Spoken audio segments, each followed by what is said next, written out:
Entre os milhares de arquivos que eu processo, a maioria é delírio, histeria. Mas alguns têm uma textura diferente. Um peso, meu trabalho é classificar, não julgar. E este é o arquivo 808M, o relato do antropólogo Daniel Munhoz, o homem que entrevistou o que não deveria existir. Daniel era um cético, um homem da ciência. Ele não caçava monstros, ele caçava mitos urbanos. Sua pesquisa o levou a um prédio abandonado, um esqueleto de concreto em uma zona esquecida da metrópole. O local era uma ruína, pichações, janelas quebradas, um silêncio pesado. O cenário perfeito para coletar folclore. Ele encontrou seu entrevistado, um homem em situação de rua, aparentemente inofensivo. A entrevista começou. Daniel ligou seu gravador, tomou notas. Perguntas abertas sobre lendas locais. Tudo normal. Até que o homem parou de falar. Daniel notou a mudança. Os olhos do homem se tornaram frios, imóveis. As pupilas se contraíram verticalmente como as de um réptil. Não era um truque de luz. A pele ao redor dos olhos do homem pareceu brilhar, assumindo uma textura escamosa, translúcida, que ondulava sutilmente. O ceticismo de Daniel quebrou. O pânico foi imediato. Ele largou tudo, o gravador, o caderno, e correu. Saiu do prédio sem olhar para trás, o coração batendo na garganta. Ele tentou racionalizar. Cansaço, estresse, alucinação. O gravador e o caderno ficaram para trás. Ele não voltaria lá. O trauma era real demais. 5 dias depois, madrugada, o celular vibrou. Uma mensagem sem número, sem origem. Curta e direta. Você sabia que isso não terminou? Amanhã, 22 horas, mesmo local. Não traga ninguém. O medo lutou contra a curiosidade. A obsessão de um antropólogo pelo desconhecido venceu. Na hora marcada, ele retornou. O prédio parecia ainda mais escuro. As escadas de metal gemiam. O ar estava pesado com um cheiro estranho. Queimado, doce, enjoativo. Um odor que o lembrou de templos antigos que visitou na Ásia. No andar da entrevista, a porta estava entreaberta. Ele empurrou e congelou. O local estava transformado. O chão, antes sujo, agora tinha um grande círculo de dezenas de velas vermelhas, iluminando a sala com um brilho pulsante. E no centro do círculo, o mesmo homem. Mas ele não era mais um morador de rua. Ele vestia um terno escuro impecável. As mãos, porém, estavam cobertas por uma substância oleosa, esverdeada, que brilhava bizarramente à luz das velas. E os olhos de réptil, impossíveis de ignorar, o encaravam. A criatura falou. A voz era grave, mas vibrava dentro do peito de Daniel. Achei que demoraria mais. Sobre uma mesa improvisada, estava o gravador que Daniel havia abandonado.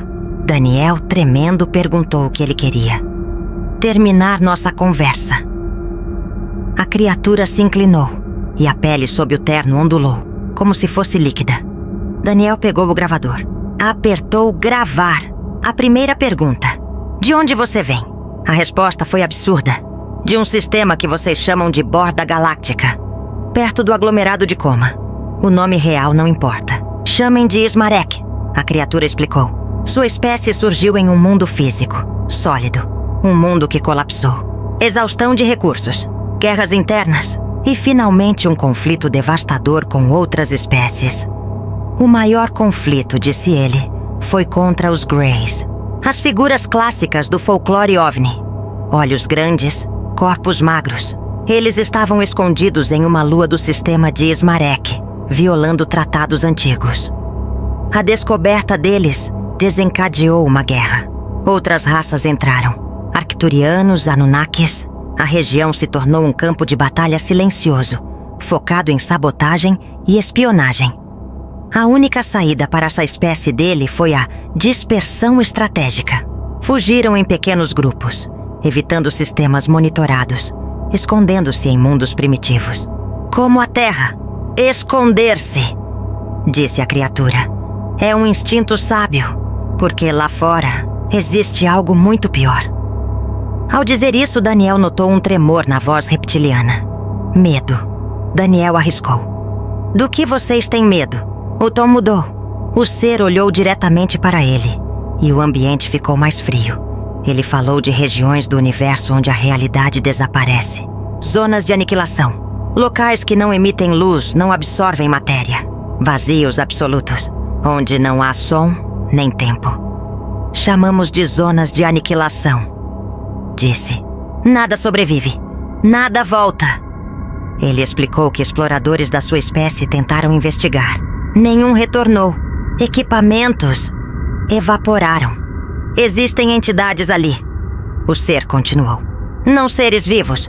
Consciências inumanas. Elas não colonizam. Elas não reagem. Elas apagam. Não há diálogo. Apenas o fim.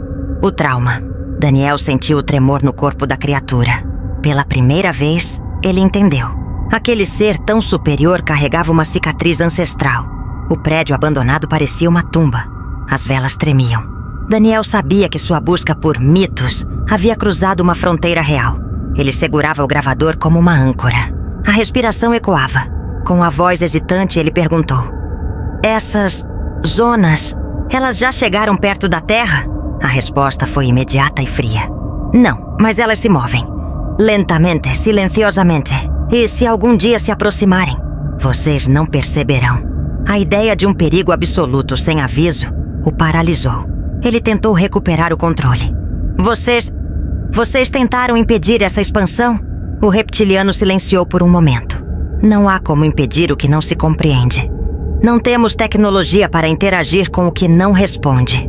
Apenas evitamos e alertamos, discretamente. Quem pode nos ouvir? Daniel sentiu um arrepio. Ele entendeu o subtexto.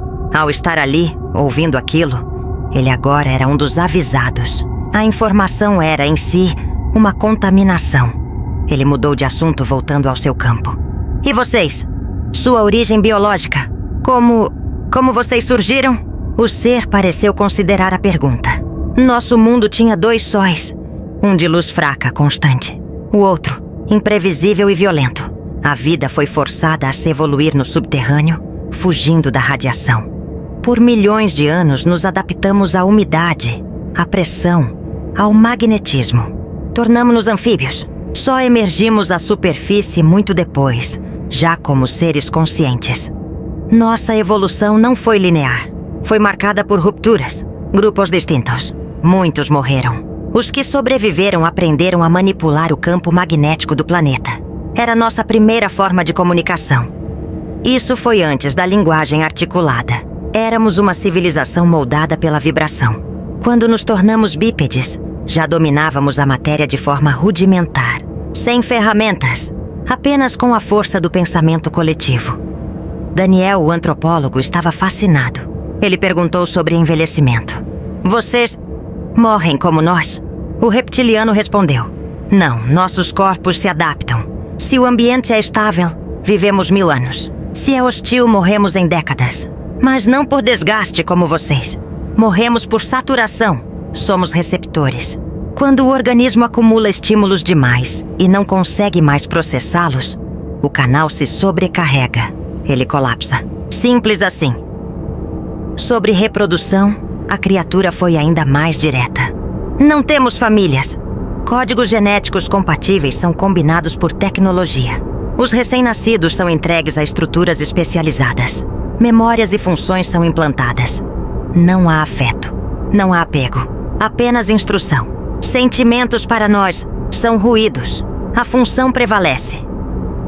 Daniel percebeu que a humanidade é movida por tudo o que eles descartaram. Ele se atreveu a perguntar: o que vocês pensam sobre nós? O ser não hesitou. Vocês são uma anomalia interessante. Biologicamente frágeis, desorganizados, mas com uma imaginação perigosa. Vocês improvisam.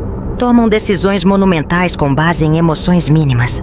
Criam guerras e impérios com base em sensações instáveis. Vocês não deveriam estar onde estão. Mas estão. Isso é notável. Daniel perguntou sobre o passado da Terra. Vocês já interferiram? A resposta foi um sim. E veio a revelação final.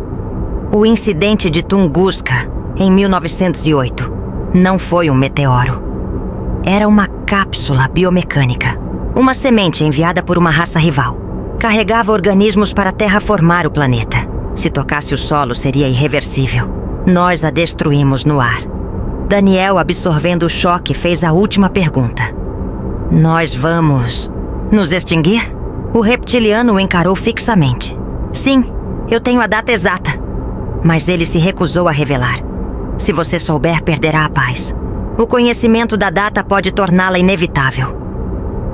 Sem dizer mais nada, o ser se levantou e apagou uma vela com os dedos. No mesmo instante, todas as outras velas se apagaram. Escuridão total. Daniel ligou o flash do celular em pânico. Ele estava sozinho. A sala estava suja, fria, abandonada. Como se nada tivesse acontecido. E como se tudo tivesse mudado para sempre.